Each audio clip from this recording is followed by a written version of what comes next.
तो बच्चों अभी हम लोग जो है एक छोटा सा एक्सपेरिमेंट देखेंगे। जैसे कि क्लास 12 में आप लोगों ने सोल्यूशन और सोलिविटी प्रॉपर्टी पढ़ा था, तो उसमें एक सिंपल सा टॉपिक होता है क्या, एलिवेशन एंड बॉइलिंग पॉइंट और डिप्रेशन एंड फ्रीजिंग पॉइंट। तो एलिवेशन एंड बॉइलिंग पॉइंट तो बहुत आसानी से समझ सकते हैं हम लोग, कैसे कि किसी भी लिक्विड में अगर नॉन वोलेटाइल सॉल्यूट को मिलाते हैं तो क्या होता है, उसका बॉइलिंग पॉइंट बढ़ जाता है। लेकिन एक एक्सपेरिमेंट जो है कि अगर उसी सॉल्वेंट में अगर नॉन वोलेटाइल सॉल्यूट मिलाएंगे तो उसका फ्रीजिंग पॉइंट कम हो जाएगा। इसको क्या बोलता है, डिप्रेशन एंड फ्रीजिंग पॉइंट। उसी का एक छोटा सा एक्सपेरिमेंट है, वही हम लोग को देखना है। जैसे कि आपको पता है कि सॉल्ट क्या होता है, नॉन वोलेटाइल सॉल्यूट होता है, और सॉल्ट में अगर हम लोग सॉल्ट को अगर आइस में मिलाएंगे तो आइस का जो फ्रीजिंग पॉइंट है वो कम हो जाएगा। एक छोटा सा एक्सपेरिमेंट है, यही हम लोग देखेंगे, ठीक है। जैसे कि ये हमारे पास ये एम्प्टी ग्लास है, ये आइस भरा हुआ ग्लास है, और ये वाटर है, और एक दूसरे ग्लास में हमारे पास सॉल्ट है, ठीक, कॉमन सॉल्ट सोडियम क्लोराइड। हम क्या करेंगे, पहले इस थ्रेड को जो है इसके अंदर पूरा इस ग्लास के अंदर इंसर्ट कर देंगे, ठीक है। फिर उसके बाद हमको क्या करना है, इसमें आइस थोड़ा सा पहले वाटर मिला लीजिए ताकि ये जो अंदर इसमें बैठ जाए। उसके बाद क्या करना है, इसमें पूरा आइस आपको डाल देना है, ठीक, पूरा आइस ही डाल देना है। उसके बाद क्या करना है आपको, इसके ऊपर इस सॉल्ट को जो है मिक्स कर देना। सॉल्ट करेगा क्या, इस ये जो पूरा लिक्विड है इसके ऊपर एक लेयर बना देगा। ये सॉल्ट है वो क्या करेगा, इसके ऊपर पूरी एक लेयर बना देगा इसकी नॉन वोलेटाइल सॉल्यूट। और इससे वो क्या कि जो आइस का जो मेल्टिंग पॉइंट है वो क्या हो जाएगा, कम हो जाएगा, या फिर ये कह सकते हैं फ्रीजिंग पॉइंट क्या होगा, कम हो जाएगा। ये और देर में जो है ये मेल्ट होगा, ठीक। तो और देर में मेल्ट होगा तो क्या होगा, इसका रियल एप्लीकेशन क्या है कि ये जो थ्रेड है इसमें हो सकता है कि ये जो बर्फ के टुकड़े हैं क्या हो जाए, इसी में चिपक जाए, ठीक है। बस यही एक एक्सपेरिमेंट हमको देखना, थोड़ा देर तक इंतजार करना पड़ेगा ताकि जो है ये पूरा का पूरा सॉल्ट जो है इसमें चिपक जाए, ठीक।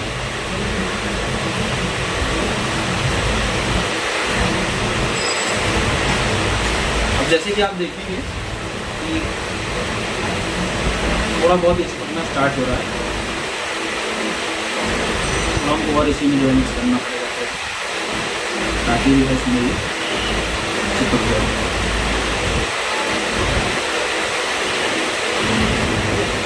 अब जैसे मान लीजिए थ्रेड में अगर नहीं चिपकता है तो आइस के जितने भी टुकड़े हैं वो क्या होंगे, आपस में चिपक जाएंगे, ठीक है।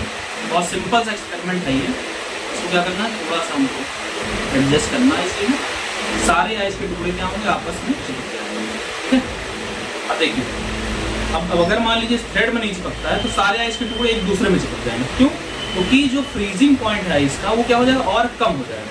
कम होने का मतलब जो आइस जो है जिसको मेल्ट होना चाहिए था, फैन चल रहा, लाइट जल रही है, ठीक है, हीट एनर्जी अपने आप सप्लाई हो रही, तो आइस को क्या होना चाहिए, इसमें मेल्ट होना चाहिए था। तो अभी आपने देखा था कि यहाँ से आइस के छोटे छोटे क्यूब्स हमने से मिलाए थे, तो क्या होगा कि आइस को जो क्यूब्स है वो आपस में क्या, देखो पूरा आपस में क्या हुआ है, इंटरकनेक्ट हो गया। देखो आपको पूरा टोटली देख सकते हैं इसमें से। इसको अगर मैं रिमूव करूँ तो क्या होगा, पूरा का पूरा आइस का ये बंच जो बना हुआ है वो पूरा एक साथ रिमूव होगा। इसको निकालना थोड़ा मुश्किल है, फिर भी कोशिश करते हैं। ये देखिए, ये पूरा जो पार्ट है ये आप देख सकते हैं, आइस के सारे टुकड़े जो आपस में चिपक गए, ठीक है।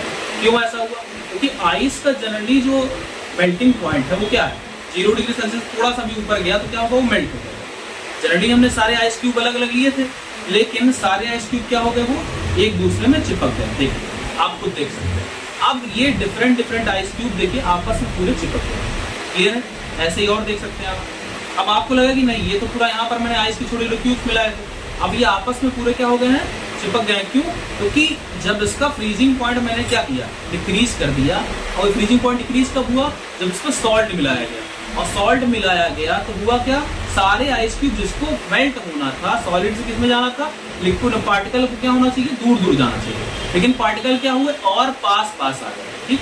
तो एक रियल एप्लीकेशन है किसका, डिप्रेशन एंड फ्रीजिंग पॉइंट। आप देख सकते हैं ये आइस का टुकड़ा है, ये भी आइस का टुकड़ा है। जैसे मैंने बोला था कि थ्रेड में वो चिपक जाएगा, कुछ टुकड़े चिपके हुए हैं, लेकिन हो सकता है वेट बहुत ज़्यादा है इसका, तो ये नहीं चिपक पा रहा है, ठीक है।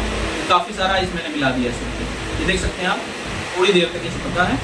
उसके बाद ये दूसरा आइस का टुकड़ा देखिए, ये भी जो है इसमें पूरा चिपका हुआ, ठीक। अलग अलग हम आप करते हैं, ये सारे आइस के टुकड़े जो चिपके हुए हैं आपस में, ये देखो। अब आपको कोई भी आइस क्यूब नहीं देखने को मिलेगा। ये क्या है, ये देख सकते हैं आप लोग, आइस का टुकड़ा ये आपस में चिपका हुआ। मैं इसको हाथ से अलग कर रहा हूँ तो भी नहीं हो पा रहा है, काफ़ी ज़्यादा फोर्स लगाना पड़ रहा है। ठीक, इस तरीके से कई आइस के टुकड़े इसी में जो है धीरे धीरे क्या होंगे, आपस में चिपकते जाएंगे। तो हमको करना क्या है, नॉर्मली एक आइस का क्यूब लीजिए आप, उसके ऊपर जो है थ्रेड रखिए, और थ्रेड रखने के बाद उसके ऊपर सॉल्ट लगा दीजिए। तो आपका क्या होगा, पूरा का पूरा जो है आइस क्या होगा, उसमें चिपक जाएगा। एक एक्सपेरिमेंट छोटा सा और इसी के साथ करके देखते हैं, जो मैंने बोला अभी, थोड़ा सा सॉल्ट निकालिए। जैसे ये हमारे पास क्या है, थ्रेड। ठीक, अब थ्रेड को क्या करेंगे हम लोग, पहले एक आइस क्यूब नीचे रखेंगे। ठीक है, एक आइस क्यूब नीचे रखेंगे और इसी के ऊपर हम लोग क्या करेंगे, थ्रेड को लगाएंगे। इस थ्रेड को लगाएंगे और इसी के ऊपर हम लोग रखेंगे क्या, सॉल्ट। तो थोड़ा सा इस पर सॉल्ट लगाएंगे। ठीक है, थोड़ा सा इसमें हम लोग क्या करेंगे, सॉल्ट लगाएंगे। अभी सॉल्ट है, इसको बस इसके ऊपर रख दिया हल्का से। ठीक है, अभी सॉल्ट रखा गया। अब सॉल्ट ये करेगा क्या, जिसका ये आइस है, इसका मेल्टिंग पॉइंट का मेल्ट होना चाहिए आइस को। अब मेल्टिंग पॉइंट क्या होगा, इसका अपने आप डिक्रीज हो जाएगा। डिक्रीज होने का मतलब ये जो सॉल्ट है और थ्रेड है या आइस है, क्या हो जाएगा आपस में, बस थोड़ी देर इंतजार करना है।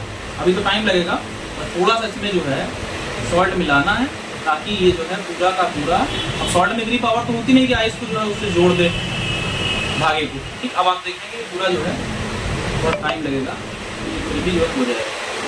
ठीक, बस हमको थोड़ा इंतजार करना है। एक आइस का टुकड़ा और इसको छोटा कर देते हैं, ताकि ये क्या करे, आपस में चिपक जाए। ठीक, बस अब आप बस 2 मिनट इंतजार करना है, अपने आप ये पूरा सॉल्ट जो है आपस में चिपक जाएगा। ठीक,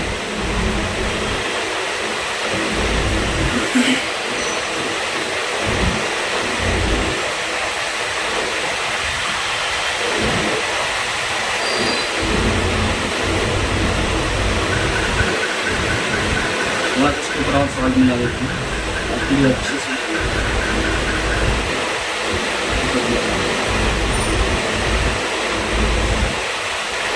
ये धागा थोड़ा पतला है, इसलिए इसको चिपकना थोड़ा मुश्किल हो रहा है। देखिए हल्का हल्का चिपक रहा है, लेकिन उतना नहीं हो रहा है जितना होना चाहिए।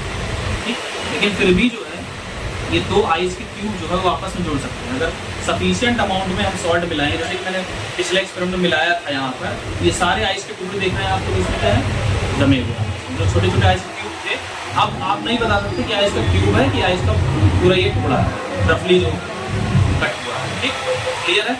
ये सिंपल सा एक्सपेरिमेंट है किसका, डिप्रेशन फ्रीजिंग पॉइंट। अब आइस के अलावा इसका रियल एक्सपीरियंस हम कहाँ कर सकते हैं, जैसे कि आप लोगों ने कुल्फी खाई होगी, तो कुल्फी जो बनाते हैं लोग, उसको मेल्ट ना होने पाए तो वो नॉर्मल सॉल्ट, जो रफली सॉल्ट आता है किलोग्राम के हिसाब से, उस सॉल्ट का यूज़ करते हैं। अब उनको खुद को पता नहीं होता तो उसका आइस का एक्चुअल यूज़ किया, लेकिन उनको ये पता है कि अगर उसमें नमक मिला देंगे तो जो हमारी बर्फ़ है वो धीरे धीरे पिघलेगी, और धीरे धीरे पिघलेगी तो हमारी कुल्फी ज़्यादा देर तक वो ठंडी रहेगी, हम ज़्यादा देर तक उसको रख पाएंगे। क्लियर है, ये सिंपल सा इसका एक्सपेरिमेंट है और एक्सप्लेनेशन। क्लियर।